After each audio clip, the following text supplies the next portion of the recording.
Valid procedure माना जाता है। ठीक है ना, देख लीजिए, अनकॉन्शियस बिहेवियर को स्टडी करने का सबसे बेहतरीन तरीका ये माना जाता है। ठीक है ना।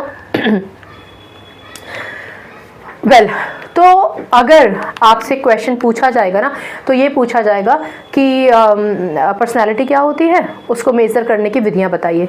आप पर्सनालिटी के बारे में लिखेंगे, उसके बाद मेज़र करने की 3 विधियां होती हैं। सब्जेक्टिव हम डिस्कस कर चुके हैं, ऑब्जेक्टिव ये है। ऑब्जेक्टिव में कुछ और मेथड्स भी हैं, जैसे कि इंक ब्लॉट मेथड है, वो अभी हमने पूरा डिस्कस नहीं किया है, उसके अलावा ये हम पूरा डिस्कस करेंगे। ठीक है ना, कुछ और चीज़ें इसमें एडिशनल जुड़ी हुई हैं जो मैं एक अलग लेक्चर में आपको समझाऊंगी। और वस्तुनिष्ठ विधि में ये मेथड्स तो आ जाती हैं, एक इंक ब्लॉट मेथड रोशार का रह जाता है, वो मैं आपको समझाऊंगी अलग टॉपिक में। वस्तुनिष्ठ के अंदर आप ये लिखेंगे। फिर वस्तुनिष्ठ के अलावा भी एक तीसरा मेथड होता है, थीमेटिक मेथड। ठीक है ना, वो भी हम पढ़ेंगे, उसका पूरा नाम क्या है वो सब हम पढ़ेंगे एक सेपरेट लेक्चर में।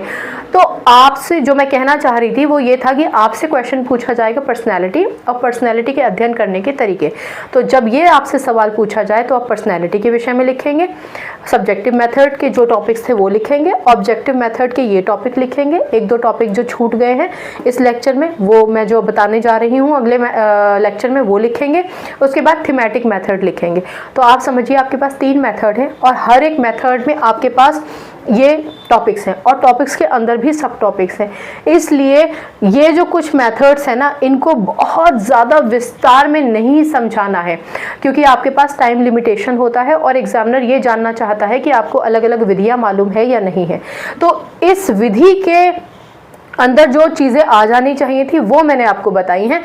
फिर से कह रही हूँ, ये कुछ टॉपिक्स हैं जो सेपरेटली समझाए जाएंगे और इंक ब्लॉट मेथड भी आपको समझाया जाएगा। ठीक है ना, इंक ब्लॉट मेथड समझाया जाएगा। ये याद रखिएगा कि सोशियोमेट्री मेथड किसने दिया था, ये इंपॉर्टेंट है।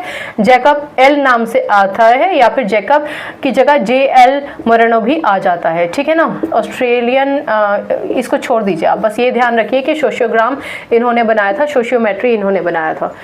राइट, ठीक है, याद रहेगा ना। ऑब्जर्वेशन मेथड, निरीक्षण विधि 2 पार्ट्स में डिवाइडेड है। फिर आपका सोशियोमेट्री मेथड, फिर क्राइटेरिया एवेल्युएशन, फिर व्यक्तित्व परिसूची, परिस्थिति परीक्षण और प्रक्षेपण विधि, projection method, situation method, personality list, criteria evaluation, sociometry और आपका ये आ जाता है ऑब्जर्वेशन मेथड। अगर कोई कन्फ्यूजन है प्लीज़ पूछ लीजिएगा। ठीक है, कोई कन्फ्यूजन अपने दिमाग में नहीं रखना है। बाकी शिक्षा सब्जेक्ट से अपना संबंध, अपनी केमिस्ट्री अच्छी बनाइए, शिक्षा ले आइए। अगली बार मिलने तक अपना ख्याल रखिए, खुश रहिए, सकारात्मक रहिए। नमस्कार।